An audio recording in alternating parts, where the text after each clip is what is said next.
And we're live.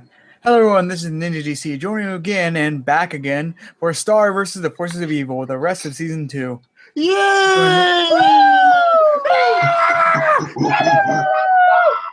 Yay! Joining me again in the chaos is Unova.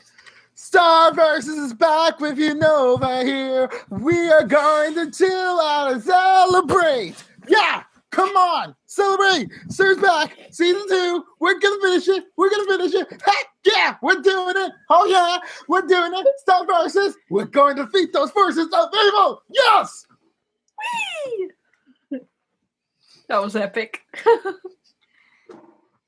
Yes, of course. Just like Star would have wanted. Very true. But surely, DC, you're not going to make me go after that, are you? It is your Jen, curse. you always do. Oh, that's right. Well, great. Well, fine. Okay.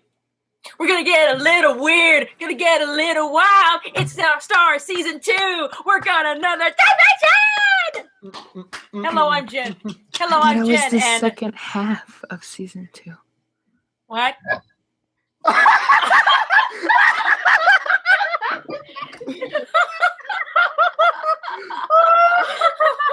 You know what they say about second halves? They're always the best ones. And moving on, Well, cadet. Hello, Speaking everybody. Sorry. Did I interrupt? Sorry, I was gonna say speaking of second halves, but I was like, oh shoot, I was cutting in. Sorry, my bad. Run the intro again. Oh, jeez. Hello, everybody. I'm Cadet Redshirt reporting for review. Hmm. Woo!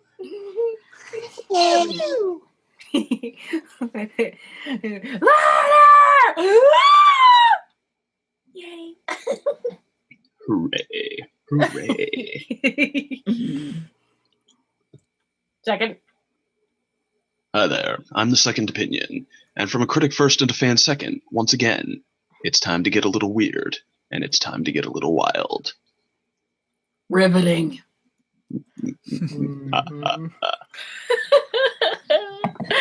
There's the true villain of Star versus right there. That's Second. right. What? No Second matter opinion. which side loses, I win. Played them against each other all along. Oh no! Talk about a twist. The source of all evil. What a twist! What a twist! What a twist! DC, did you know about this twist as you always do? He's been well Did you hear paid that off, chuckle? I I heard assure you. that. I heard that evil chuckle. I heard that evil chuckle a mile away. Maybe what if the real villain is DC? Dun, dun, dun. Would They make a lot always of outsmart sense. themselves. Oh, we just got Shyamalan right there. Be careful to not be Shyamalan. Oh, that's a good one. I will say that is actually one of the most disappointing, nostalgia critic reviews I've ever seen. Which one? Which one? All the Shyamalans, or one of The the Last Yeah. Airbender. Yeah, the last Airbender. Oh yeah. I mean, I like Ooh. the Shyamalan. I actually like the story aspect because I usually dislike that more than the review itself. Yeah. But I actually like that. I hate how basically his reactions are like, well, it was bad. It's like it's so horrible. Why didn't you tear this movie apart? Well, he does say at one point that it's one of the worst adaptations of all time, but it sounds like, like the way he meant it, it's just like so dour and slow and just emotionless that it's like the bad of it, the anti-genius of it is not even that it's like worth getting mad about and slapping your head, just that like it's so soul-crushingly disappointing. Yeah. Still, it's like the thing is like the build-up because before he did the review, he decided to watch through all of the episodes of Avatar. So also, now that he knew what he was working with. Yeah, no, like so for months building up to this, he was watching Avatar, and it became his favorite series, animation or TV live action, regardless, his favorite TV series of all time. And then he reviewed this, and then it's like his final reaction is like, "Eh." It's like, "Oh, come on!" Wow. Oh, come on. I mean, for all that build-up, it was definitely not the like top 3 nostalgia critic review result that you would hope for. But I did feel like Shyamalan had been roundly put in his place after that. Like, you know what? He can't even touch this show. Like, the bad adaptation just even makes you all the more grateful that you have this show that honestly no adaptation could match. I know. I think that's the thing that bothered me just probably because he was saying like, well, he could he failed, but there's really no way you could adapt this in live action. He's like, I say bull crud on that. You could so give a good live adaptation of this like series. It can you be just done. Can't do It can be done. You just can't do it with Shyamalan. No. He pretty much got. Very hard. Is there anything about that he got right? Was there anything about that he got right? I'm 98% sure he pronounced Katara's name right. That's something. Woo-wee.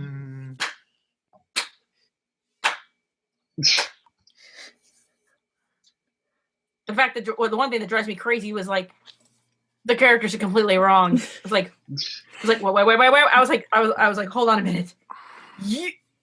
You put. I was like thinking like you put the dark skinned characters for the Fire Nation, and then you put the light-skinned characters for the Water Nation. Especially since he's. I think he well. But then again, exactly. It's like. But then I'm thinking like if you were trying to be realistic, okay then. But then I was thinking like the anime. I'm like, here's my I don't problem know who's right. Here's my problem with that because I don't actually mind that he switched up some of the races of the like nations because the way it was in the show is basically only 4 like Asian nations representing the entire planet, which is sort of unrealistic. Right. So if he was going to make one of the nations like Europeanists, like one of them Chinese, one of them Indian, and like one of them like Arabic, something like that, where it's like mixing up the races, like I could understand that. This he makes no sense because he made like the obviously Japanese influenced Fire Nation Indian. He makes he keeps the Earth Nation Chinese at least, but like I don't mind that he actually made the ice people like white. But the thing is like it's not consistent because some of them are like all the background characters in the Water Tribe are Inuit or like looking Native Americanish, like pretty much all the background ones. But the main leads are whiter than the freaking snow around them. So it makes sense. How about Slumdog Millionaire Kid got praised for being the best actor, one of the better actors in it, and like his whole performance, half his lines, something, deadpan, angry. Oh my gosh. But from talking about the bad adaptation of animation, let's move on to just good animation. Starverses. Yes. Something that was not adapted by Shyamalan because it has emotion. And if Shyamalan tries, well then we're just gonna say it's gonna get a little weird. Gonna get a little wild, sadistic. It's gonna get a little wild, and then so I can imagine a bunch of Star fans be like, "You ain't from around here. You're from another dimension.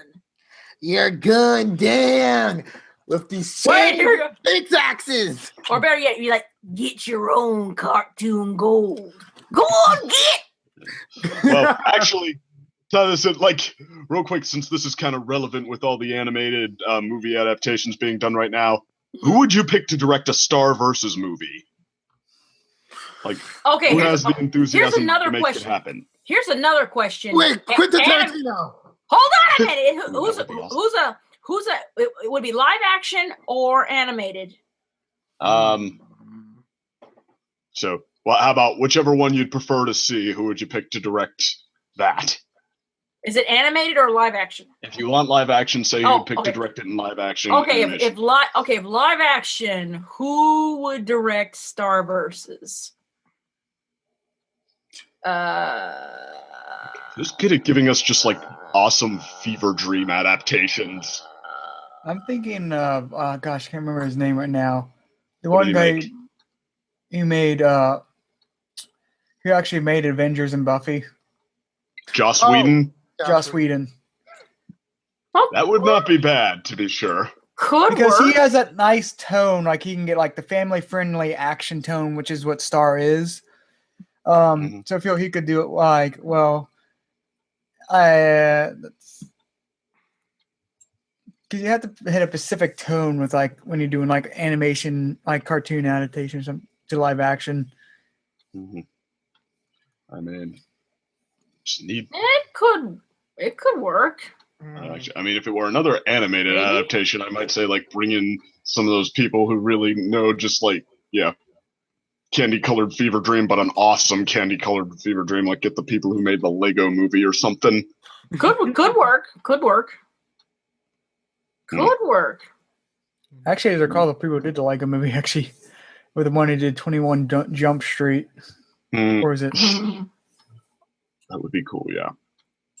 It's possible. Or get the people who made Attack the Block or something like that. If any of you have ever seen that, Attack of the Blob. The Block. It's like the story about an alien invasion and just this gang of street hoodlums and the lady they just finished robbing have to fight them off. They're like teenage street hoodlums, and it manages to be just like this hilarious off the wall thing while also being like social commentary and just the back and forth between the lady who got robbed by them, and you also grow to kind of like really like all of these people before it's done. It's just like, yes, it is all flavors of awesome. Wow. Just like Star Versus, which I seem to be constantly pulling us away from, actually. We should begin. We should begin. All right. Is everyone ready? Yes. All right. Yep. At 0-0. All right. Yep. Press Yes. play in 3, 2, 1, play.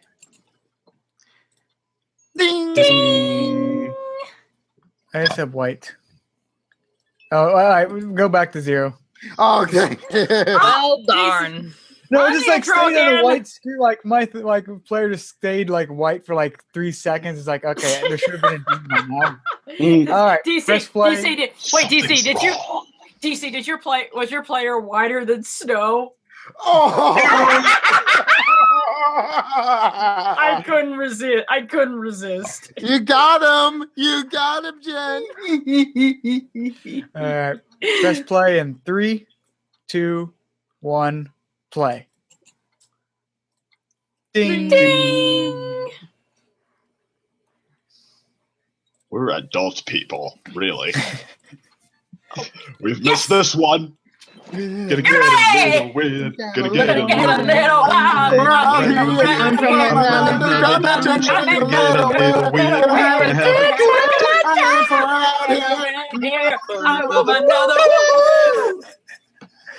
Yeah.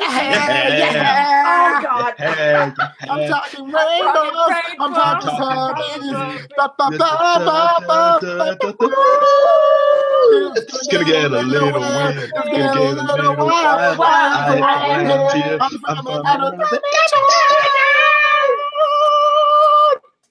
I think I broke my bed. I think Nova's got some pipes. Okay. Is she cleaning her closet finally? Gearing up to go after Ludo. Ooh.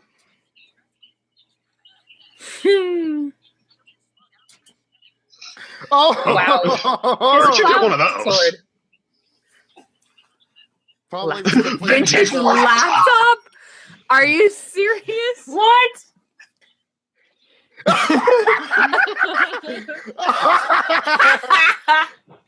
Gotta go fast. Gotta go fast.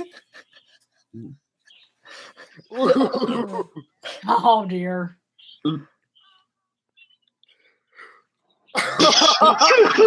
Warrior princess. Hey, look, that's No. Boy.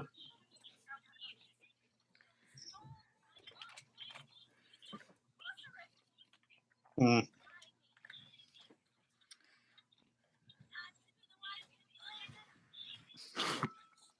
Aww.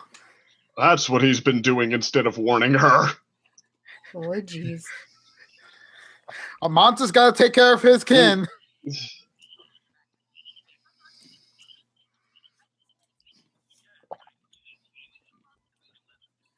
Okay. What? Oh! Oh, okay. Oh, he can't write. Mm. Wow.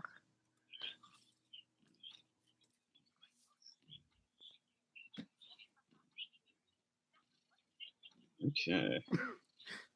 So will Glossaric be able to tip the scales in Ludo's favor?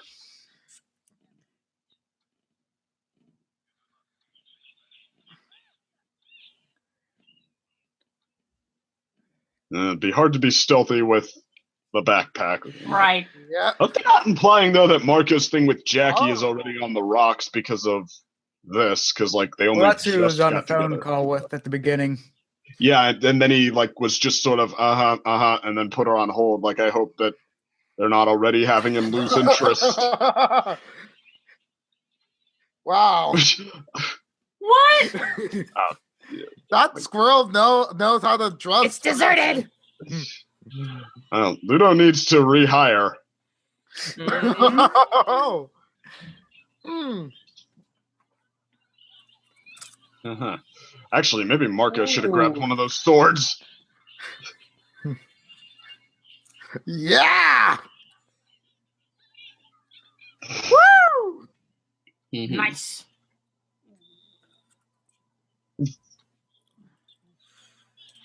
Mm-hmm.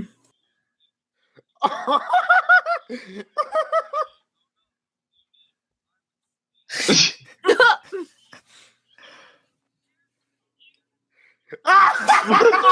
Wow. come on. Oh, jeez, he's already gone. Oh, jeez. Oh, jeez. Hope he has more hoodies. Yeah. So much corn. Wait, what? Corn all over the floors? I really hope Glossaric is driving Ludo crazy. Hopefully.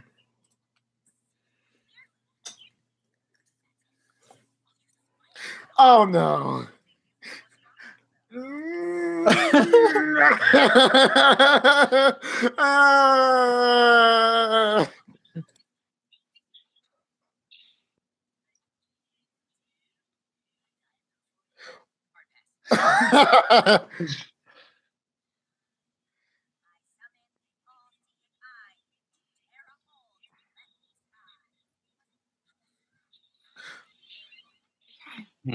Ha.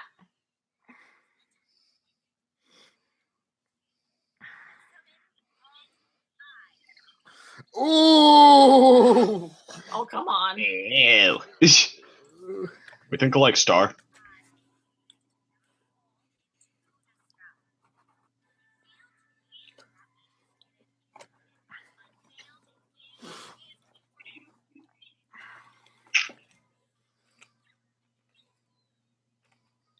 Ooh.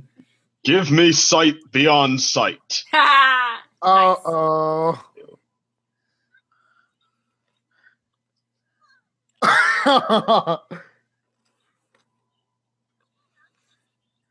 Yeah. Oh. Oh. Oh.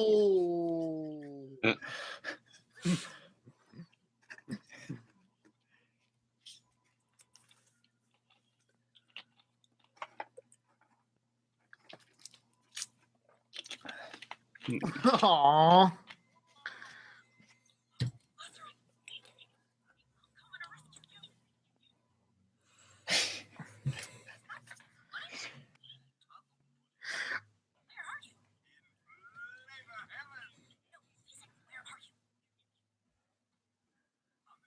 Oh, gosh.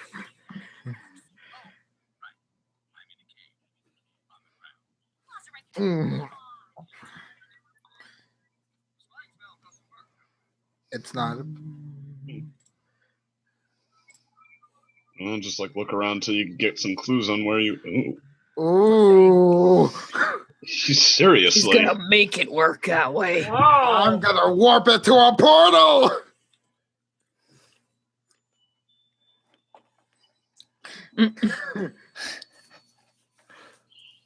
And she's in the avatar state. Holy guacamole. Oh.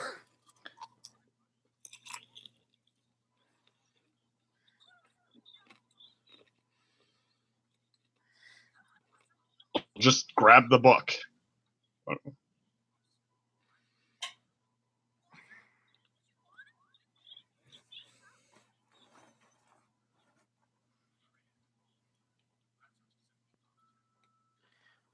Whoa. That hurts. Ooh.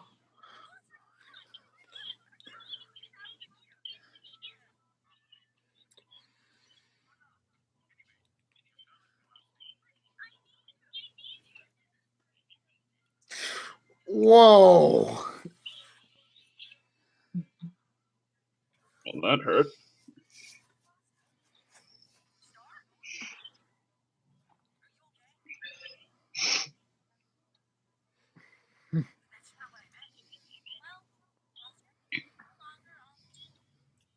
Mm-hmm.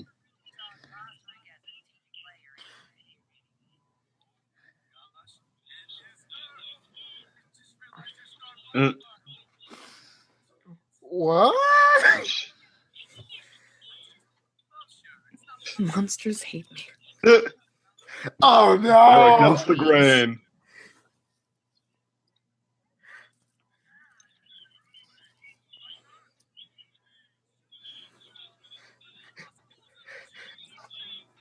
Oh, jeez.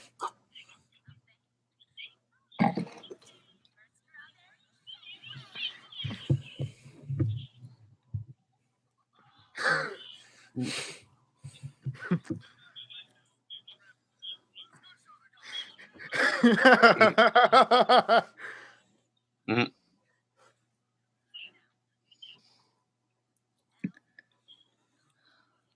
Wow. Mm-hmm. Bum. Oh, Oh no.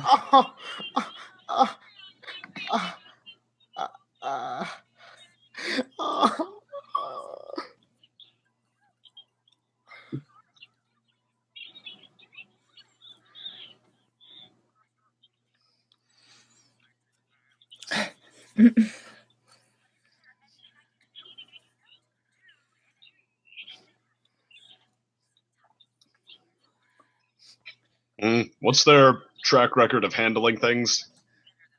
They gonna get captured. That's my theory.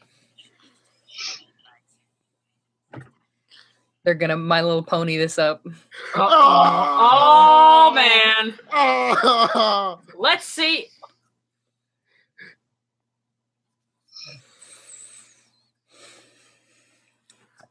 Mm. Oh jeez.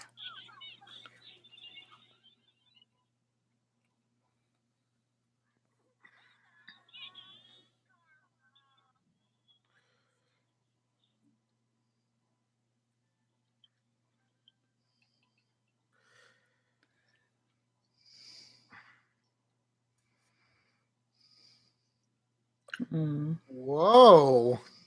Huh.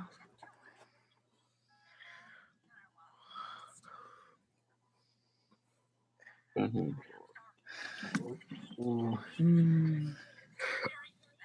Mm.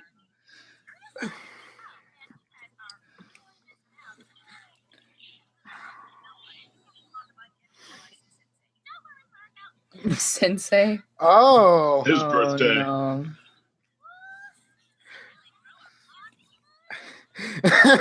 Oh jeez. They punches.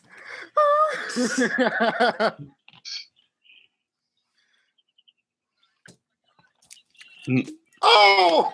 Mm. Oh jeez. Oh jeez. Ew. Yeah.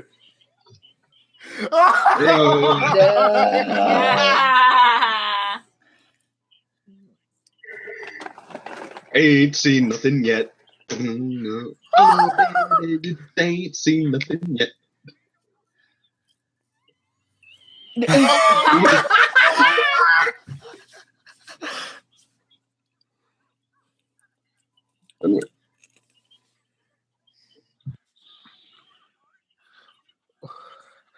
Whoa!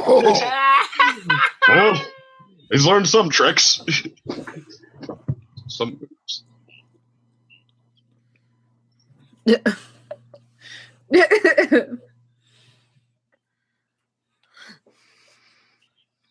Jeez. Whoa. Born from a weenie. Wow. Hmm.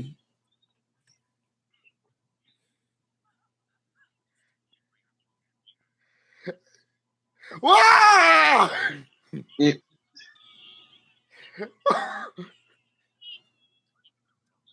What was that? It's weird. Oh. Oh, this kid. This kid again.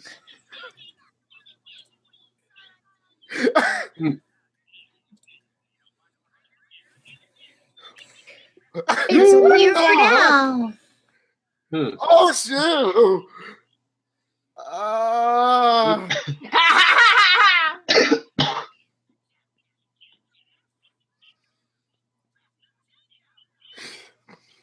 Why is he stealing their happiness?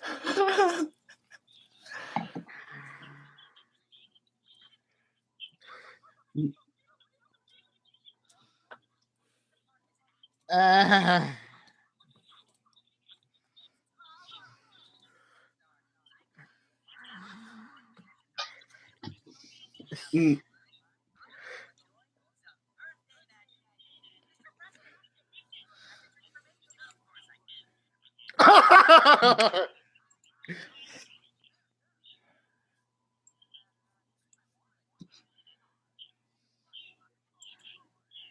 Whoa! Oh my god.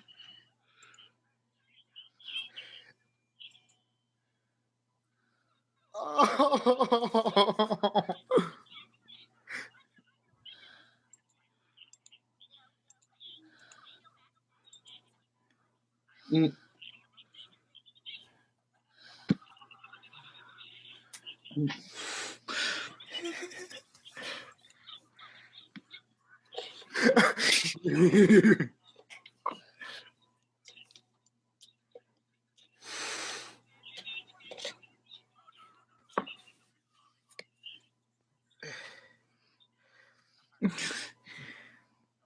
Mm.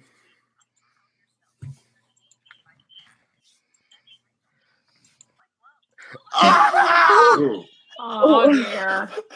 Wow, that's surprisingly cynical for a guy who Yep. spent all his time dreaming over a girl. One girl. Oh no! Hmm. Oh!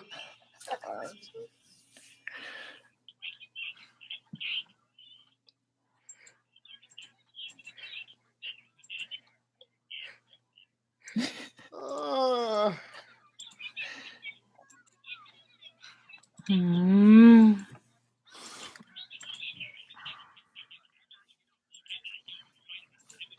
Oh.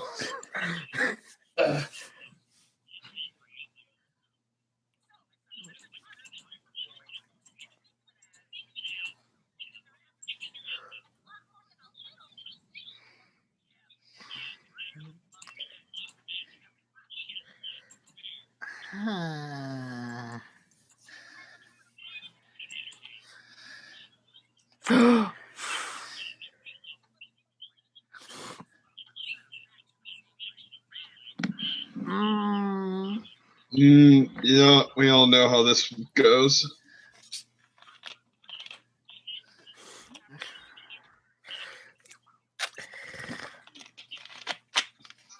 And then it always turns out to be some grand evil plan.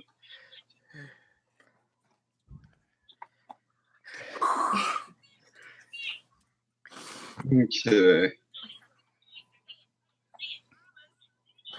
You didn't say no joy sucking.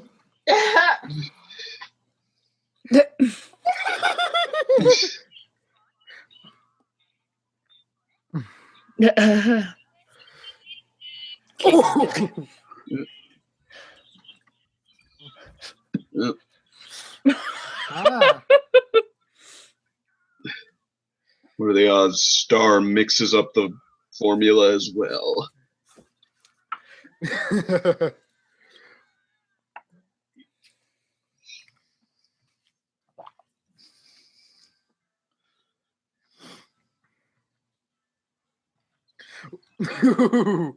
Okay.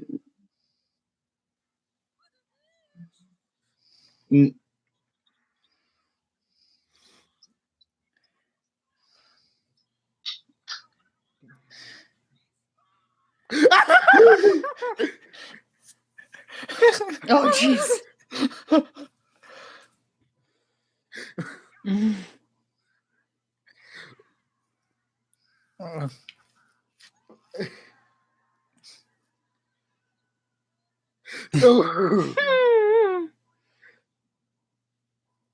Hey, Jen. Hello, back again. Still playing? Yeah. All right.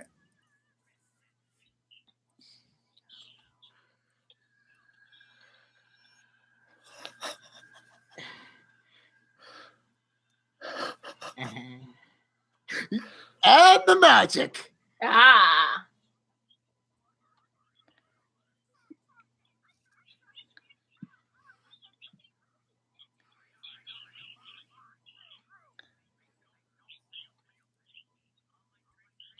Oh, damn it. He's a clever SOB. Oh. What the?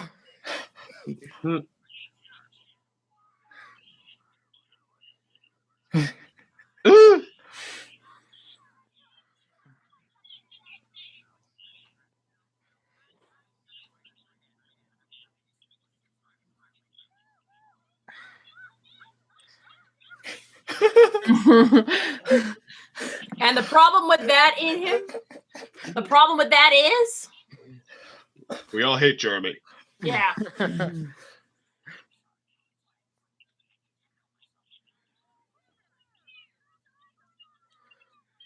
What?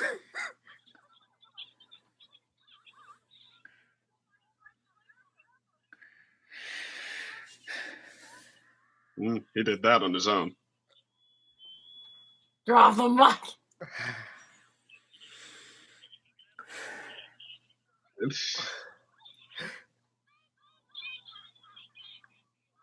And that's how politics works.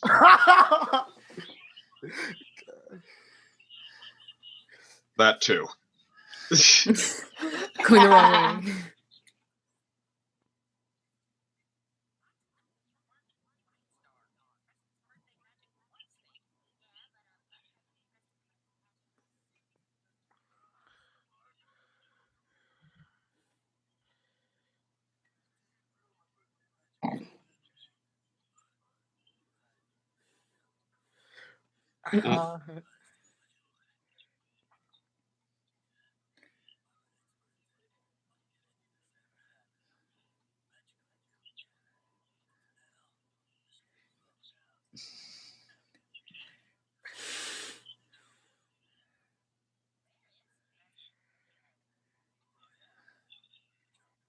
What?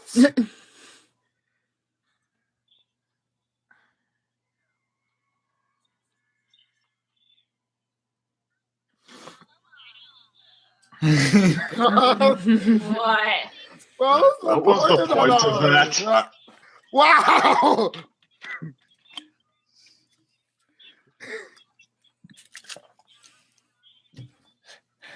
Yeah, but that was creepy as hell. Though when he was Yes. sucking out all their joy. What did he think was gonna happen though when he just started doing the joy sucking thing again? It's like she says 3-4 times she has her eye on him, and then he just sort of goes for it, and then what do you know? She had her eye on him. Well, does he know she's a magic user, really? Because I don't think she used her wand at all in front of him. A little So weird, he's stupid a as little wild. just- You ain't from around here. I'm from another dimension to get a little weird. Gonna have a good time. Gonna ain't from around here. I'm from another. Yeah! Yeah. Yeah. Talking rainbows, talking puppies. Puppies. Ba, ba, ba, ba, It's gonna get It's gonna get a little gonna weird. get a little wild. I ain't from around here. I'm from another dimension. I love that theme song. Hmm. Butterfly residence. By the way, shouldn't we be doing something about Ludo?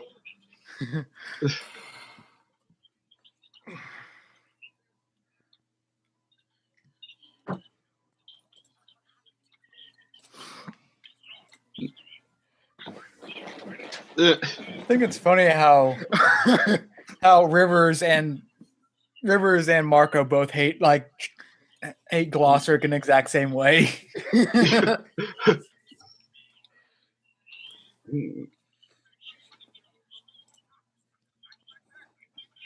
Well, she's not now. She doesn't have a teacher.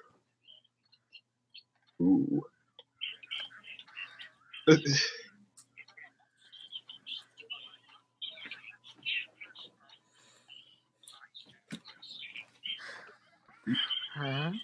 Nope. Okay. And it's going to be a yep. Dang. Darn. Okay. And wait a minute. Could that be implying what I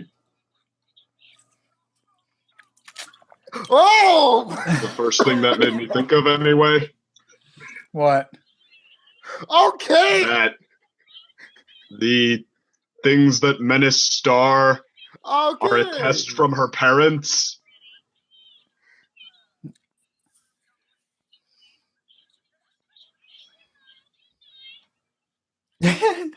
Oh, the legs. Well, Star knows about it, probably not.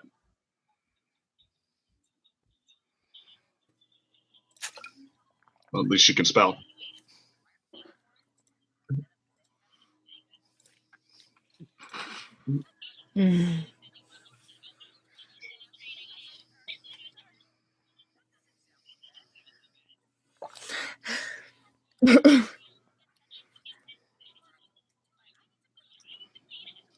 Whoa.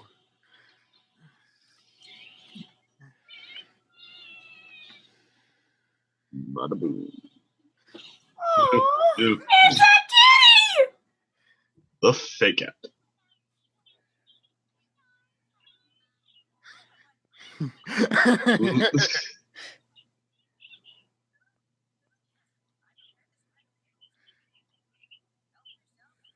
Whoa. Damn it, boy. Oh, ooh, she's not the least bit creepy.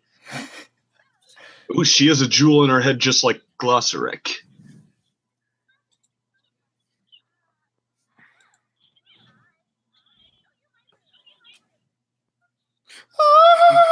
She never She's so blinks. cute. But she never blinks. I want a plushie of her right now. Right meow. Mm.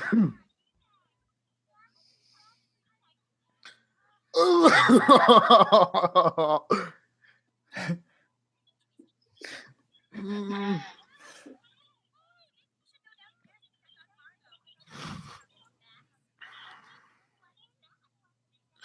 Uh,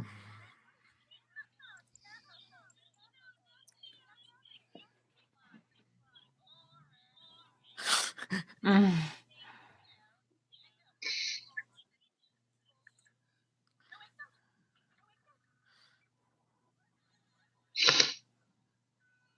Star has no ability to lie. The finger.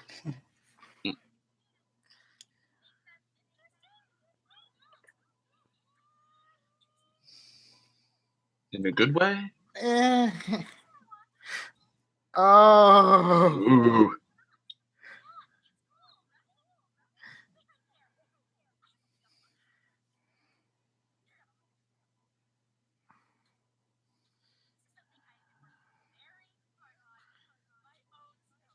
Aw.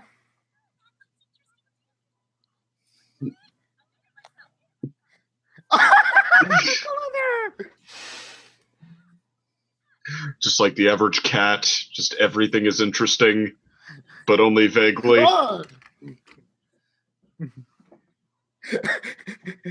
Hmm. Mm, They're gonna be cleaned out.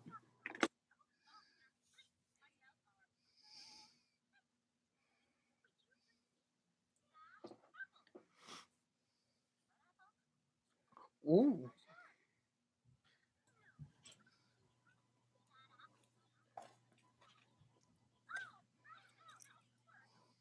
Mm-hmm.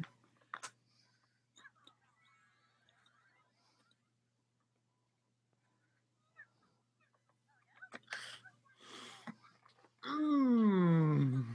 Give Carla her apple. but it, get Spider with a top hat to deliver it. Yes. Maybe he's too small. Oh.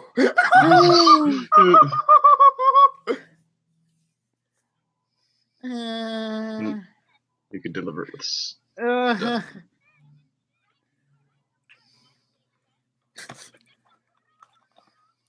I think you should lead with that next time. Oh. Ooh. Still made Oh, more sense this than is the others. better. The music.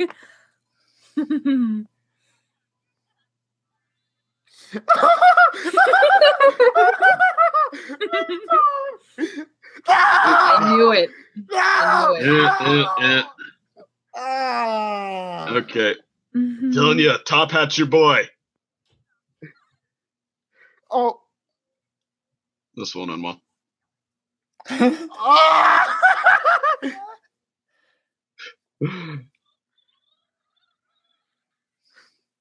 Ooh.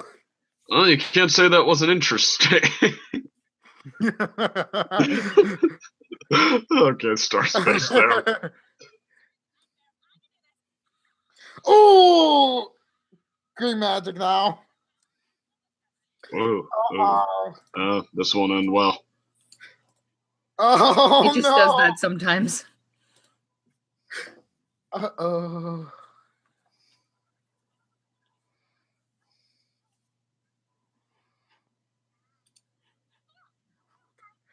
Oh. Hmm.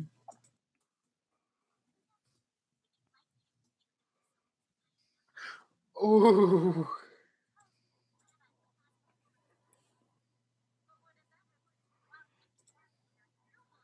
Hmm.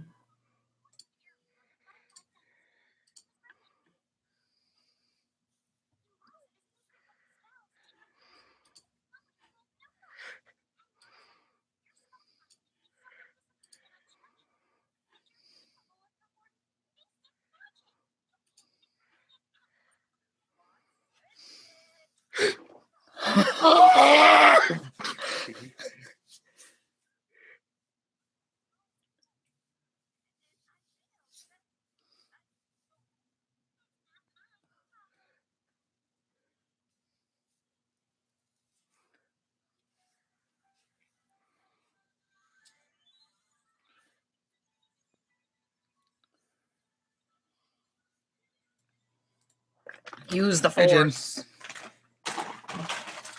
Oh darn. Ooh. Dang.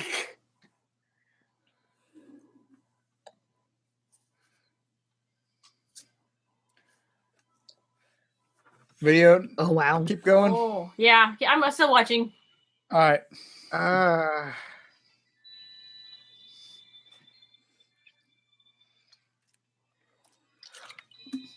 Oh, it's a good thing she was traveling slowly that time.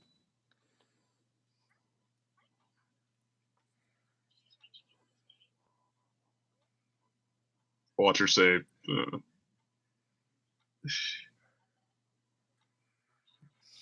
That was adorable. Steal the sandwiches.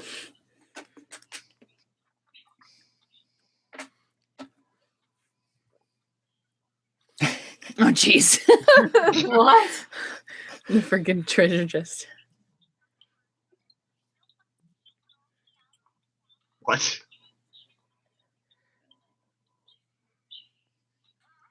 Oh.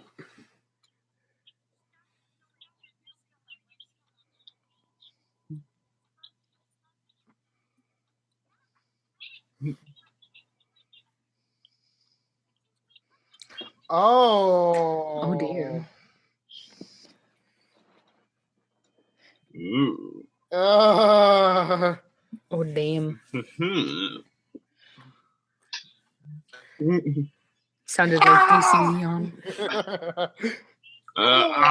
Double team. Never. Yes, again.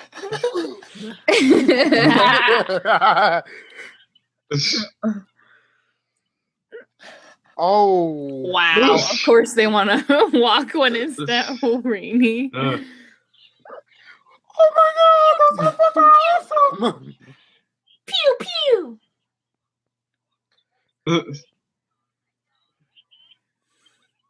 We're going on an adventure. Oh, hey, it's them again. Talking dog and weird lady. hey! Oh. You'd think we'd have done this already. Oh. Marco ain't no thief. Nice. Ultimately. Oh jeez.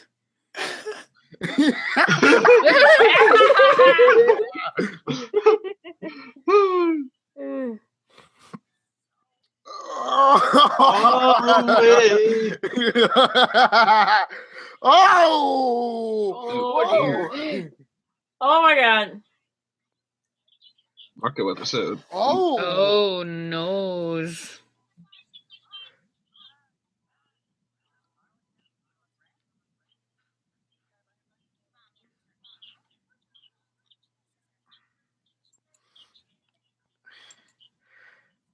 Oh.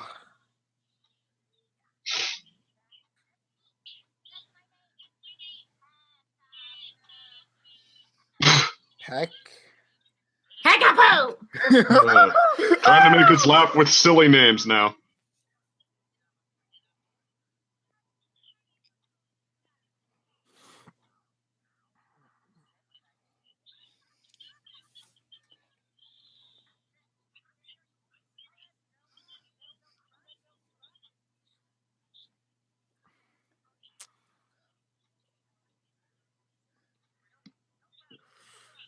Ooh.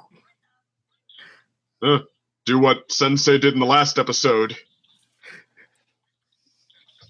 Force palm. Mm. Whoa.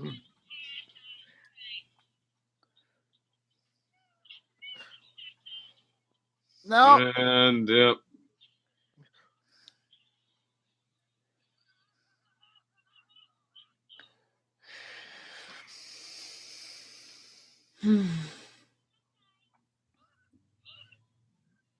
Tell me you got a trick up your sleeve, Marco. Oh. After image.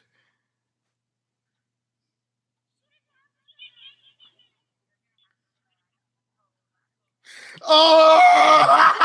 Ow. That's a total Deus Ex Machina there. Oh jeez.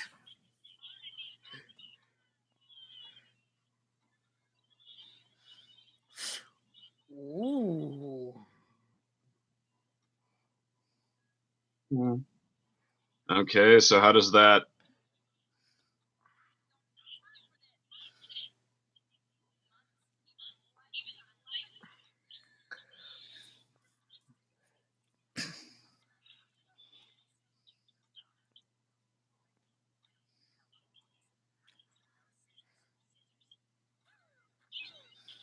Oh no. Joe!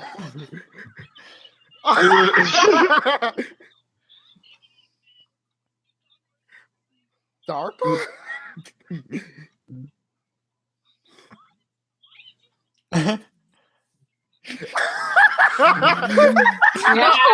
Well, come on, they just hit Marco in the eye with those and didn't do anything.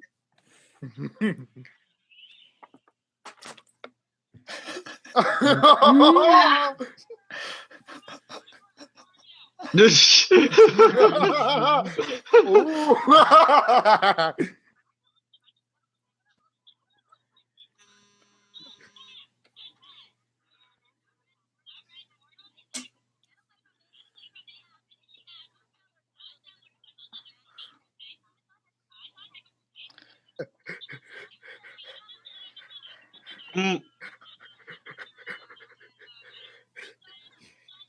Oh jeez.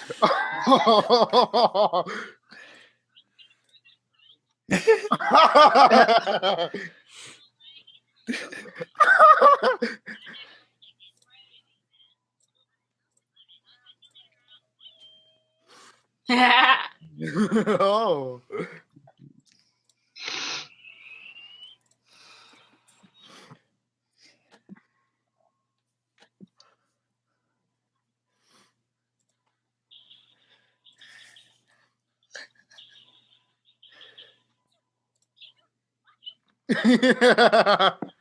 So what if you blow one of their flames out, Whoa! they cease to exist?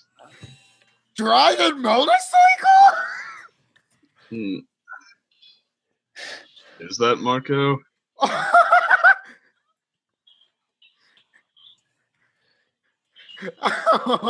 Oh.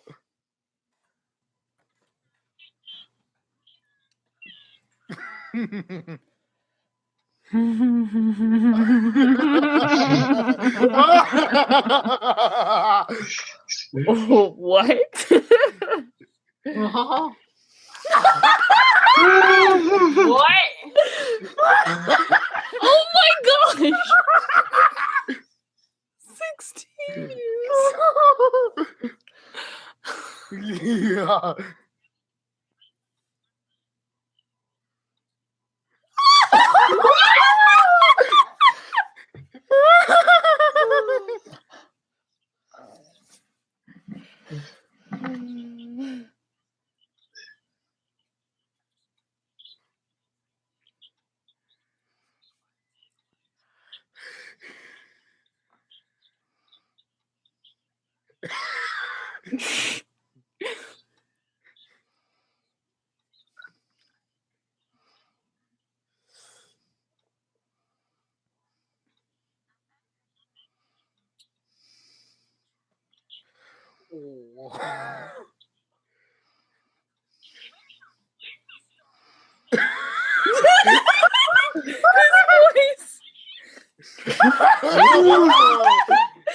Oh no.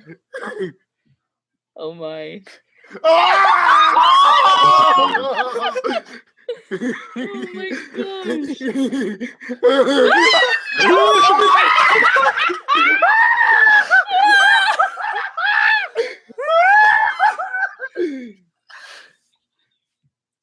gosh.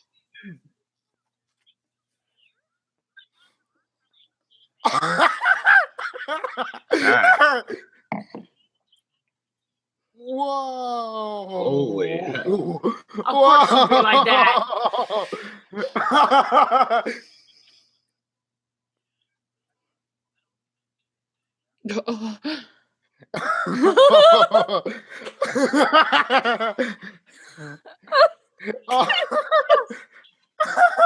Oh my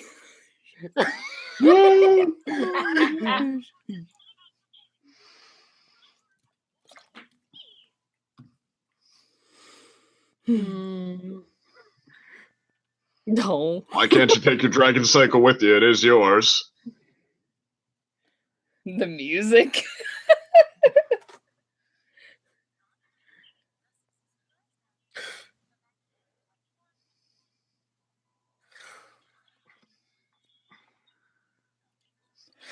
Nachos.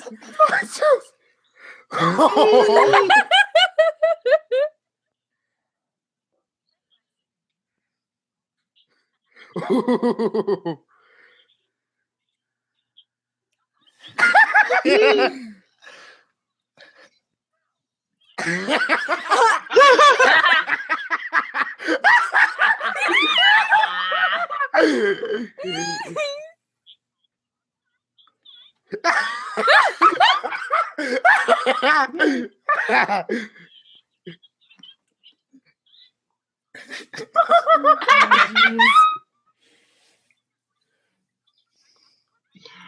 Well, he has 16 years worth of combat knowledge.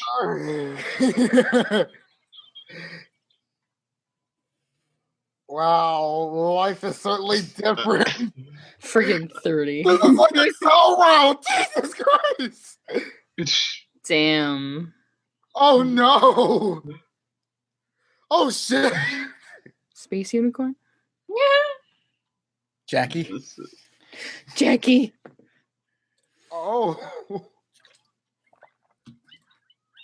Damn.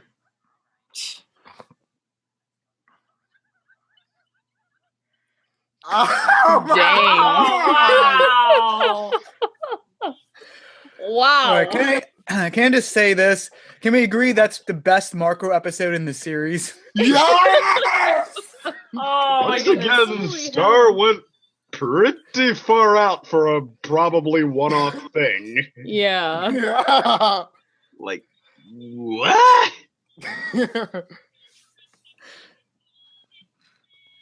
How? Okay, well, if there can be different Marcos in different timelines, that lends some more credence to the Marco Toffee theory. Also, just for reference, the ship has already been named Markapoo. Oh, geez. Markapoo. Oh, boy. Markapoo. Yeah, Marco has more ships than a freaking hair man at this point. No, I think Marco's starting to rack up as much ships, so many ships. He's starting to give Rainbow Dash a run for the money. Ooh. Burn, boy, baby. Oh, but Dashy, you better up your game. Better up your ship game. It's got more ships than the Empire. Okay, second wins that one. Second Oh, wins. yeah! There you go. And your trophy, second. Thank you. You're welcome. I'm very honored to receive this award. Don't forget to thank the Shipping's Academy. normally not my thing, but That said, I think The Empire is awesome. but the thing is, like, though, I was sort of joking about that, but at the same time, I think it's not just Marco as ships, because basically two characters appear on screen together and that pretty much creates a ship. But for Marco, there's actually usually a relationship of some sort established, which is sort of the interesting thing about, like, him and Jackie he's been fantasizing about her for like 10 years of his life, and then he actually is dating her from the pre-season mid-break Bonbon episode. So like that episode establishes their chemistry, actual interacting. I don't even have to say Star Marco's chemistry, because episode 1. Even Tomko, even Tomko we joke about was like established like a relationship in the Tom and Marco episode. I can't remember the one with the one they sing a song together. Like, at least I understand. That like, was that. It was the Tomko. It was Tomko. What did I just say? Yeah, it was the Tomko. It was that episode where they were like singing the boy band. And then like here we have Marco, like him and Hekapoo, which like they actually did have a lot of good chemistry at the end.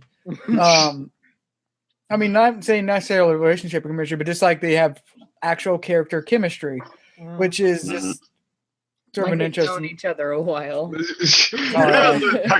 put it this way, Marco technically longer than any of the other characters in the show have. yeah, she's technically like been in, Including she's his been involved parents. with. Yeah, Yeah, parents. 18 years versus 14 years. No, But 16. 16 years. 16 is 16 years? Oh, I thought Yeah, they said 16 is still longer than 14. Yeah, Oh boy. seriously. Well, I will say that, I mean, I'll tentatively. Actually, I cut off DPs, so continue, please. No, it's going. Just that I'll tentatively say that the female characters tend to get more ships, because, I mean, that's the kind of plot that I guess female characters find themselves in a lot more. People have an easier time thinking it. So it might at least speak to how Marco has the ability to connect with a lot of characters. He has his own strong character, but he's also written like just flexibly enough to feel relatable. So I mean, I guess that you could take that as a sign that they're doing a good job with him. But what I like about this episode is actually going into like sort of Marco, continuing off Marco, is this episode I feel establishes a good like future like mark for what Marco is. Not like he's guaranteed to reach that point again like his Earth timeline, but it sort of like shows what Marco's ideal future for him, like, and most likely what he'll go for later in life is to basically be a wandering warrior like figure. So that's what I like about this episode, because we all know what Star's generally we all know what Star's like endpoint is. She's eventually going to be Queen of Mooney in her own way. What that own way is, we have no idea, but we still overall know what Star's future is. Marco's has always been unclear. Like, will we stay here on Earth and just like go with Jackie, or just live a normal life? Will we like go on adventures with Dark Stars? side. Yeah, will it be corrupted? Like we have no idea what Marco is like. So what the ideal for Marco was. Here we sort of get a nice preview of that, which helps set the precedent of what we can expect, like what Marco will be like in the future. Not just because now it's just like a boy that's a red, like the world's best red belt now is. So like it was like even when he was bragging about it, it was like, yeah, that's not really saying much. But now we gotta see what actually Marco can do with an extended interaction with this magical world. Like we can see he can do pretty well. This is true. There's also another point I like to make about that last episode there. How we start from the beginning in which Marco becomes so succumb to laziness to open multiple portals, then it just jettisons off into like the ultimate extreme of ultimate effort equals ultimate badass. Yeah, actually, that's a good point. Maybe that's what the episode was subtly trying to point out there. Yeah. Go outside. But actually, speaking of scissors, I actually like a little bit of detail is this actually sort of better explains how Ponyhead got her scissors to begin with. Yeah.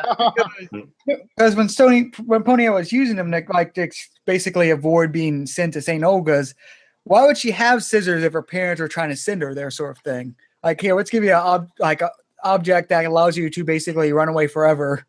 Oh, sort of thing. So here it's like makes sense why she just stole them at the bounce lounge and so kept using them, and also they'll explain why she just so easily gave them up because they weren't hers to begin with. Their the episode where they actually start asking. Oh, I remember Star asking like, where on earth did you get these? And they never addressed it until now. I mean, the episode where they go to St. Olga's did establish that dimensional scissors probably aren't the hardest things to get your hands on. Every single princess thrown in there has a pair. Well, they were princesses of like each were a princess of their own dimension, sort of thing. Yeah, well, apparently, like everybody who comes in there, or most everybody, tries to bring them in. So, okay, they're apparent. Like, I guess they do get passed around a little bit. Which ones there are, anyway. But yeah. How about Marco? Yeah, he has 16 years of experience of doing this in his head, and now he's thrown right back into his old life, which would be a wild character change if it were meant to like seriously come back. As is, it's just it's a very far out thing to happen in one episode and probably not be referenced again unless they do. I mean, if I had to guess, maybe they'll tie in reference it a couple the of times. sword Like, play. Yeah. bring it back a little bit, but I have a feeling that it's gonna be I think it's going to go the Narnia route, where like basically he didn't necessarily lose his memories, but like they're sort of muddled. Like, Oh yeah. like I can he see that, or the Jumanji route. Narnia sort of came out like 50 years before. Oh yeah, like Yeah. about like the four Although- children essentially becoming like kings and queens in their own right. Yeah. Well, And the then- books basically don't address that at all until except for when the kids go back. It's like, hey, good to be back. Yeah, we still remember how to do this stuff. And then when they go back to the real world, they're like, yeah, that happened. But that, like, I think the Prince Caspian movie actually did more to address that. Like, well, we are kids, but then the oldest one's like, well, I wasn't always. How much longer am I going to have to wait? Like, he at least points out that, yeah, he already feels like an adult, which... Huh. And that's the closest either books or movies get to addressing that. Well, honestly, when I mentioned something during the episode, like with Excel World with this, basically, it was a show that I heavily watched before like Sword Art Online ever came out that deals with like the idea of like what happens if you give a bunch of kids the ability to slow down their time perception in order for them to do stuff. And it kind of shows a bit of the ramifications with like a little 8-year-old girl who mentally would be an adult because of like her game time being so big. Oh, you're talking about I forget its name, with the pig character. Yeah, Excel World. Excel Yeah, World. the pig character is named Haruyuki. That's just the one thing I remember that series, because that kid, like, he was such a different main character for an anime. Here's something. How about Presto Changeo was Weird Al Yankovic? What? Oh, boy. You guys seriously didn't hear that? I called it out in the middle of the episode. He must I be was like, it's Weird Al. better voice acting than we would've expected. I said that in the middle of the episode. I You missed heard I it! didn't hear you. Are you serious? Oh my I god! I said that in the middle of the I episode. freaking missed it! Ugh. Oh my god! This is better than Gravity Falls' cameo with Weird Al. You know, actually, I'm gonna have to say that of the 3 Weird Al big guest star appearances, Pinky's Pride, Dungeons, whatever the Gravity Falls episode was, and this would have to be my least favorite Weird Al appearance. Yeah, Wow. I think his appearance, and he had a very great appearance in Pinky Pride. I don't know about Gravity Falls, but Pinky Pride actually felt naturally fitting in that universe, and like his perfect. character fit perfectly. Here, it's just like a one-off strange character that was just creepy as crud. True. Granted, well, Yeah. Pinky's Pride went out of its way to showcase him, but at least they have a similar character Right. that But it can was make the fun to excuse for see. him being there. It was And the fun. gravi- It was fun to see Cheese Sandwich, and I would love it if they brought him back again. I don't care what purpose it is. Just bring Yeah, him I mean, back. That was a ton of fun, and they channeled his persona really well. Like, And the yeah, fact that there was larger a than life. sing off, and the fact that there was a goof off and a sing off between him and Pinky. Oh my god, it was beautiful. Yeah, that like they even used his what he does very like his Pinky's larger than life cheese sandwich / Weird Al is not larger than life, but his gimmicks are. But Like also, that and the fact that he does what he does best, which is a parody. He even at one point The accordion parodied version. Pinky. He's like, oh, Yes. I really need that's my. He's like, that's my song. He's like, I don't have no idea what you're talking about. And Gravity Falls having him improv as the wizard. At least as Kid had pointed out, it sounded Oh like an my improv where he's playing some version of Dungeons and Dragons. I Oh, summon yes. my Ogre Nado, which is exactly what it sounds like. That's beautiful. Beautiful. And after all that, I mean, put him in epic rap battles where he does his Weird Al dance and just like all the things he makes a cameo in. This one was not the best use of your Weird Al. Like he Yeah, does actually- a couple of sort of creepy things. Like Yeah, I don't want to say anything about it yet, just because I want to see how the rest of the season episodes play out. Because that episode felt so self-contained, and like if the rest of the episodes actually do tie more in together, I wonder if that literally was an episode where they wrote, because they knew they were getting Weird Al in, so they wrote like a individual like one-off episode that's very isolated that they could really put anywhere, sort of thing. I mean, if he comes back and he's great, I will applaud and be very satisfied. But the episode that does that will get all the credit. I think this one, apart from introducing him, that was actually probably my least favorite half episode of the 4. Yeah, I don't think any of us disagree with that. Do you? Is anyone? I was just only saying, like, this was kind of like the best Weird Al, like, in which he really disguised his voice as like this creepy guy, but like, it's not very bombastic like his other appearances. So I do agree. Yeah, it is one of his least favorable performances because like the episode didn't really do any favors even with that special guest, but it felt more natural. It felt more natural, like the fact that like a special guest voice was just like, oh, I'm here. And it's like he didn't even draw attention to himself. Like the character drew attention by his creepiness. Like that was the thing that impressed me. Like, I mean, the episode was about that character, and I mean, full props to him for disguising his voice so well. I mean, he's clearly a good voice actor, and I mean, the character's delivery is fine. I'm talking about blaming the writing. oh, I gotcha. Right. Because I mean, yeah, it's like great use of your Weird Al. He, I don't know, does the same thing a bunch of times. He does a magic trick, makes something glow and looks mildly creepy, and then Star says, "Don't do that again or I'm gonna kick you," and then he does it again and she kicks him, and everyone says, "Oh, I didn't like that, but maybe I didn't mind it too much, but no, I didn't like that," and then Star says, "Maybe I shouldn't have done that," and then Marco says, "Well, maybe you should have," or maybe, I mean, it felt like they didn't even know what they were doing. Like they were trying to maybe be different, but it just kind of tapered off into. That happened. Right. I mean, I do somewhat like the moral where it's basically you can do the right thing, but it won't always feel right, sort of thing. Yeah. But you had to come up with that yourself. They didn't like. Yeah, like I said, the presentation for that wasn't great, but the presentation I won't deny of that was not good, but like the actual lesson there, I feel they're going for, I feel was something different.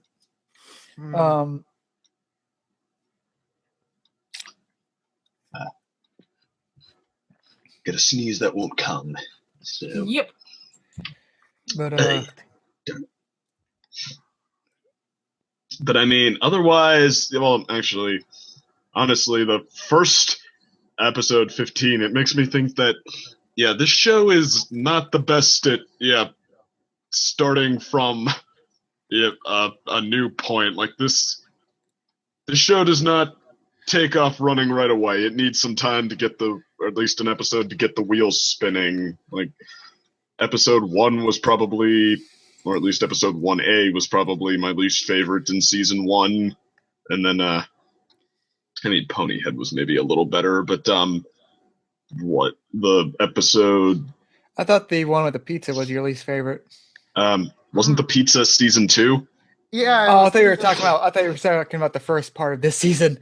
All right, yeah. Yeah, season 1. And then season 2, I mean, granted, My New Wand and Ludo in the Wild, they were not my least favorite episodes, but I mean, My New Wand, it seemed like it was just kind of trying to set up its dominoes before it actually knocked them out, got them rolling. Well, dominoes don't roll, but you get the point. But yes, I mean, in fact, season 2, the first half of season 2, it needed like, how many episodes was it? 5 before I said it started to get legitimately good. Yeah, episode 6 with the whole bullfrog 2-parter. Yeah, and now here, I don't know, episode 15, like Raid the Cave was okay. Well, I mean, the moment with Glossaric was kind of a heartbreaker, but yeah, it's a better setup than Star's new wand. But I mean, I still like kind of a setting up the pieces more so than really getting the ball rolling. 15B, I just said what I thought of that, and then Baby and Running with Scissors. It picked up speed there, I will say. I mean, like, the better of the two was probably Running with Scissors. Yeah. Like I said, I think Running the Scissors was easily the best Marco-focused episode, like, in the entire series. And in general, one of the best episodes in the series. I felt like if it reminded me sort of what this like was Marco's version of Into the Wand, where it's basically the characters get a deep inner reflection on themselves, sort of like so like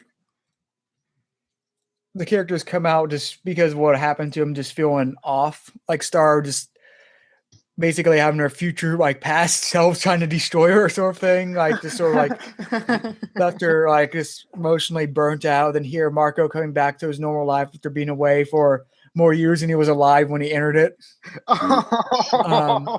So like both of those like characters were like they just basically reflect in their lives sort of thing. So I think I misunderstood you with Star though, but you're saying that because the 15A was where Star reflects on her life. No, I was talking about Into the Wand. Oh, okay. The one where she went into the wand with Glossaric, and it was basically the Inception episode. Oh, yeah. You know what? What just occurred to me here? How much you want to bet that whatchamacallit, that Keep Away? I have to click back on the title. Running with Scissors is going to be the first step in Marco's breakup with Jackie. Like, been away with 16 years. How can I pick up those old feelings? A sense of perspective. Yeah, I don't just think he'll. I belong in Star's world now. If they go that route, I'm gonna gag. I mean, I don't think this. I don't think that means the next episode that they're together they're gonna break up. I think if they break up, it'll be later in the season. However, I will say this, and like even though I'm biased as a Starco fan, I will say like after that episode, I will feel if they end up Marco. I mean, before that, I don't mind if Jackie and Marco end up together as a final couple. But after this episode, where basically the only thing that brought Marco back to the world was Star, I will feel cheated if he ends up with Jackie sort of thing and just living a normal life. Right. Yeah, I mean, I can see. Well, okay, like I can accept it if they use it as a factor in the break. Like if it gives him perspective. If it's just like, oh, look at that, he's not into her anymore. He's spent so much time not being into her that why would he be again? Like, took care of that problem. That was easy. Yeah. I have a feeling what they do break up, like the main driving force will be Star, basically.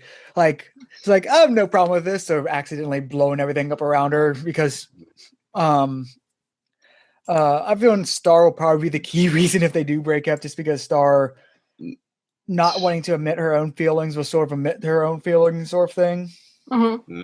Love triangle, but I mean, admittedly, I like it probably would be a bit of a cheat if Marco goes back to life at just normal life, unless they pull some kind of a twist on his character where like, and it'd have to be a pretty well done twist. But I will say, like, if they hit some point where it's Marco, I don't know, decides he wants to spend more time in the exploring dimensions and stuff, and Jackie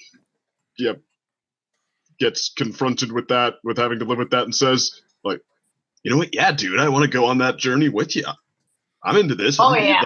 That would be enough to make me say, all right, Jackie is right for Marco. Just like, I mean, we already know she's kind of adventurous. If she were like, other dimensions, adventures with monsters, cool. Like, that would be, although, Someone tells me went on a field trip though. Something tells me Jana would be a little more would be just as into that as Jackie. And yeah, and well, to put things in grand perspective, like DC probably does have a point with. Yeah, this does realistically probably tip the scales towards Star a little more, at least at this point in time. Because I mean, if they're gonna have that, like he wants, to see the universe and have adventures, then yeah, realistically, Star is the one you get together with to do that. If that is your choice. You can object or consent now, but No. I was wondering to sort of agree with that. Though I will say I wouldn't be necessarily against if actually Hekapu actually did end up being like his, if like he broke up a Star in season 6 or whatever, they never got together sort of thing. Hekapu, I don't mind because she actually does offer an alternative adventure route for Marco, but I just feel Jackie at this point it feels like it really does like a young high school crush sort of thing. Like it just like this episode, like because I like Jack. Like again, Bon Bon really sold you on like how they could work out as a couple, but just seeing this episode just feels like that this won't work out in the end. Because like after all 16 years, like he didn't like mention Jackie or like and I even joke on like I've joked about like his password was Jackie. It's like that would be a fun like if they actually did do that, but nah. Right.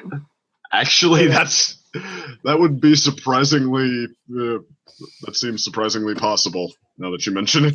Right. I don't know. It's just like after the very last episode before these two, but like established what they do have together. I will be disappointed if they just give me a valid conclusion to that. Don't be like not into you anymore, Jackie. I don't even know why I was, and then takes care of that problem. Like don't do that. I also have a feeling that I don't know if they're going to use Marco's bald spot as like Star's wings, where like they're there but you don't see them most of the time, sort of thing. Like is it comb over now? Like the first time she burned it into his head. Like she burned it into his head, and then she disappears, and you see the back of his head a bunch of times, and it's not there anymore. And then she does it again, and it's like, hey, you still have it. And I don't know, but the other thing, hair grows back.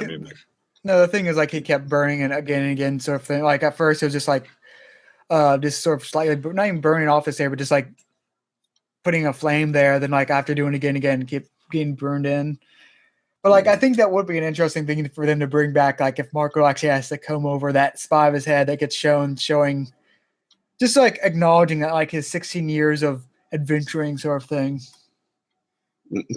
Even if like he can't remember all of it, so if they go the Narnia route, it'd be like sort of like an interesting thing, like how Star has her wings, even though we don't see them most of the time. Well, I mean, hair grows back unless it's like she burned through enough layers of skin there, in which case he might have felt that a little bit more. It'd have to be like a legitimate scar. Wow. I think 16 years of burning might do that. Well, but he didn't have it when he walked in. She just like burned him that one time, or at least that's what it seemed like the episode, as far as the animation conveyed. That's what happened.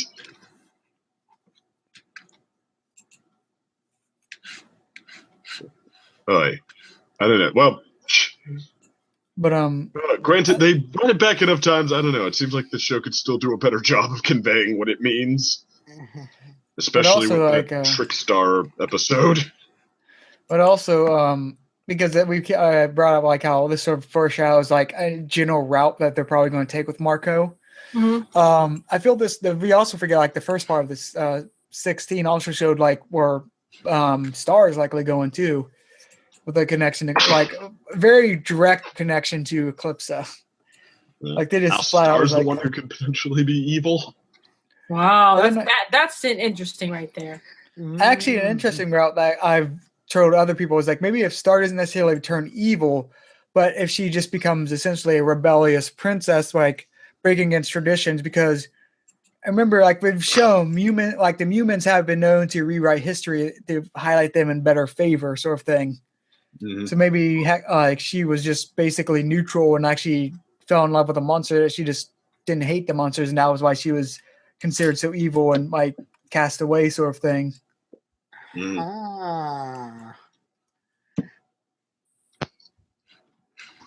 That would be a very interesting trip Yeah, for well, I mean, Eclipse. the other thing is they've already kind of, well, granted, they do keep exploring Star's dark side, but then this is kind of actually now this is a paradox. Comes to think, I didn't realize this at the time when they did the Glossaric episode that revealed that Star does not have any truly like selfish, evil tendencies to corrupt her. Where he comes back, she's like, "You open the spell." She's like, "Yeah, but it didn't do much for me." But then we've seen her dark side too, like when she gets mad or jealous or something like that. So it's kind of like two implications at once there. Actually, I don't know if they're gonna which one they're gonna amp up and which one they're gonna forget, or if they're gonna have it like no, both are a thing, and ultimately Star's earnestly good nature has to overcome her bad side, or what. Or I guess the other thing about this show, you never know if it really has a plan or if it's just spitballing, and like how much at least it has a plan and how much it's just kind of flying by the seat of its pants. I think with the show, it actually is a nice mix of like, not where like just spitballing, but like just episodic episodes, like a traditional, like I bring up Courage Cowardly Dog, Dexter's Lab, where most of the episodes are episodic and have no connection to each other. But this one, like what I like about Star is actually it mixes that with a more narrative flow. Or like even in this episode, like even in Trickstar, which is a very isolated episode, we got to see the return of Marco's new wallet, which is a reference to previous episodes, and also just in general, like the personality of like the sensei. So like that's what I like how even if it's episodic, there at least is a general there's continuity between the episodic, and there is an overall direction it's going towards per season. Yeah. I mean, well, there is enough ongoing story there, to probably even more than something like MLP, for example, or but I mean, most of the episodes make some kind of a reference to how they're at the point beyond where the last episode was. Even if it's just sort of an in-passing small thing.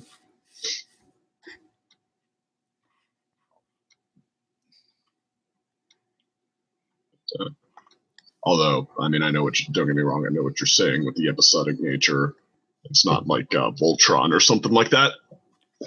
Yeah. Yeah. It's like a mix of slice of life combined with like a little bit disjointed, but somewhat still connected string that's like going through these episodes through these small callbacks, even more frequent than My Little Pony ever does it.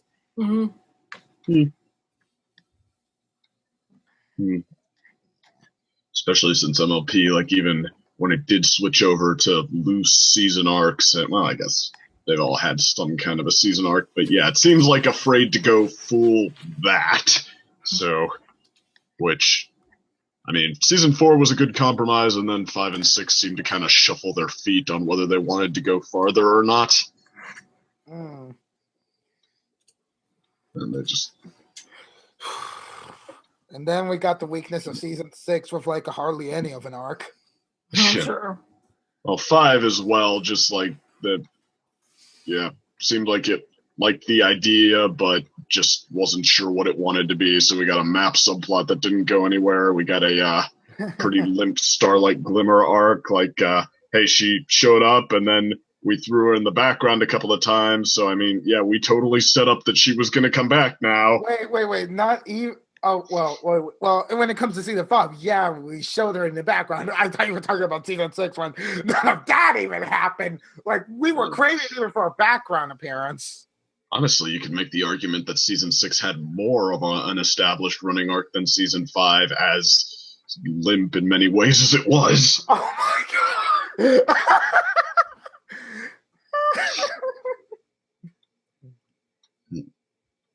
That They can is. still do the map thing, so that's not going to be a skill tipper for season 5 either. But Whoa. so how about that baby episode? I don't know if we talked about that one much yet. Oh yeah. Let's talk about the baby. I mean, that's the thing is like we don't talk about that. I think that's just because how strong the second episode was. Because I think Baby was a pretty good episode too. Yeah. I mean, that probably would have at least be like able to hold its own against my favorites from this season. The two of them together, I mean. But yeah, Baby was well. How about how they played Baby herself? Just like the king shouting after it, like, okay, you know this is going to be bad, but then, yeah, the cute kitten face that she just spends the whole episode, you don't know which way she's going to go. And then I was like a little I mean, they didn't drop the idea, okay, there is a dark side to her, like when she yells at Marco to get out, but I was a little disappointed they went the route of her ultimately being sweet, just like, and not like in a yes but sort of way, just like, no, she's sweet, she has a couple creepy tendencies, but she means well. But one point I would like to counteract with that second is the fact of some harsh judgment that she did, like the fact like for like the joke and the fact that she hide her criticisms like behind like indiscriminate interesting all the way up until the end, in which like from what Star has shown so far from like her typical antics, it's like I was just like, that's nicer than a lot of evaluators I've had. Like, okay, well, unfortunately you didn't pass the test. But why? Well, you did fail this, and this. Yeah. Like, that's basically what she did, and then heck, she took it back when Star did a spell, right? So, I mean, I guess like they pushed her in more of a glossaric direction, just like, okay, she's a little weird, even a little creepy, but now that like we're yet another good mentor in the end, or I don't know. I wouldn't say necessarily she's Tough, but necessarily fair. good. I mean, I think she's sort of remote, she reminds me a lot of like I forget for one guy from Madoka, the one things were not necessarily evil, there's emotionless sort of thing. oh, and I get incubators. Yeah, like I just get the similar deal with her where it's basically she isn't necessarily against Star, but she's like an she really is like an evaluator, like if you're doing like when you're doing an evaluation for like a driver's course. It's not that they hate you, but they're not friendly. Yeah, well, a better term, I said good mentor, a better term might have been wise mentor. Like they went the route that, okay, that's ultimately where she stands. She is able to see Star for what she is, both her flaws and her potential, and that's what she reports to the Queen. She doesn't fail her on technicalities, and yeah. But actually, if you're gonna, I just want to bring up before we summarize the thoughts is Glosser. One thing I really liked about, but we haven't already talked about how Glosser. I really like how the last previous episode with him, or like it was showing his style, where he's essentially tailoring his style for Star. That helps set up that it's pretty clear, at least to me, that what he's doing and helping Ludo is actually he's not by far not betraying Star. That's just part of his plan, and I feel like it's just I think it's just like nice how the word interwoven that because. Like this, like that again, going just back to that episode. Like what I like about it is that basically it sheds light on everything that he does. Because without that episode, yeah, he's like my least favorite character in the series. But like with that episode, you sort of see, oh, there's a reason for his insanity. It's like he's doing it on purpose, and maybe this is what you need. Yeah, like it does make sense, like because he is able to draw, like as it's shown even with the opener of this season, was he knows how to get the best out of Star.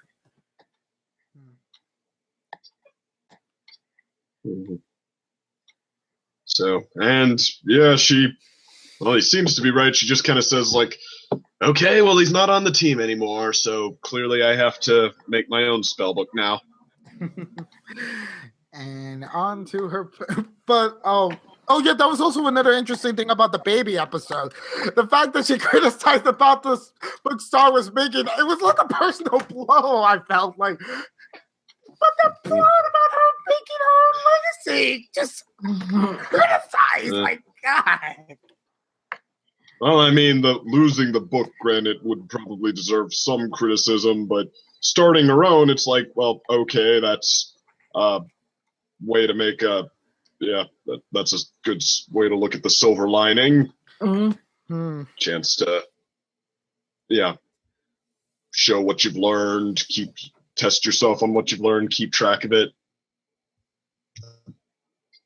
So yeah, criticizing her book itself was, probably not fair. Yeah. Although, granted, even obviously with her criticism, losing the book in the first place is the real critique. Hey, Jen, does your mic,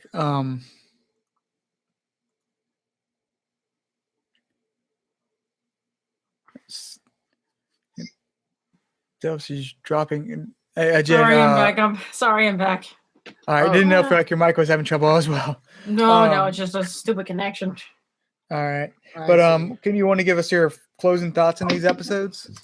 First off, it's back. It's great to see Star back in again. It was a great to see. It's an interesting character not twist, but for Star, we're seeing Star more serious. She's gonna start more, I think, caring a lot more rather than just just being fun and having just shooting powers and everything. She's got to realize that she's starting to realize that this is a slow kind of maturity, almost. I think for Star, and it's great. It's great to see. And this was interesting when Baby. Oh my gosh! First off, I want a plushie of her, right? Meow.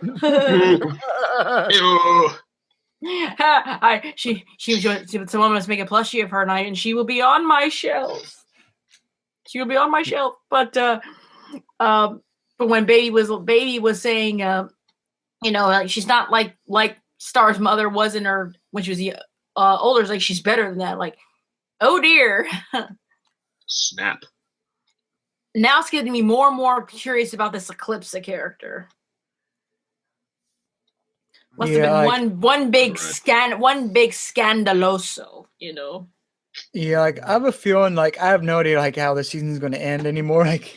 Because I don't feel like we're going to ever get a final. I think at the very instead of having Toffee back, I have a feeling just a more end and Toffee just getting back instead of him actually having another plot sort of thing. Mm-hmm.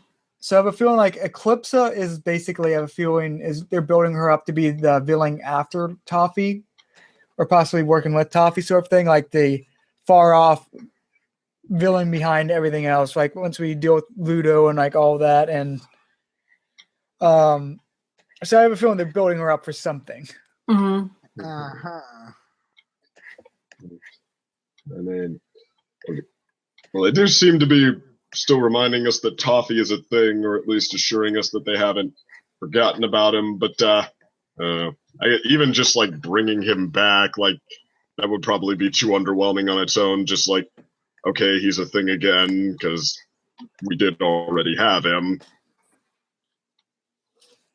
Could see him being part of it though, still. Just he's back in the game as well. And he's doing whatever his thing is while the new main villain's doing theirs.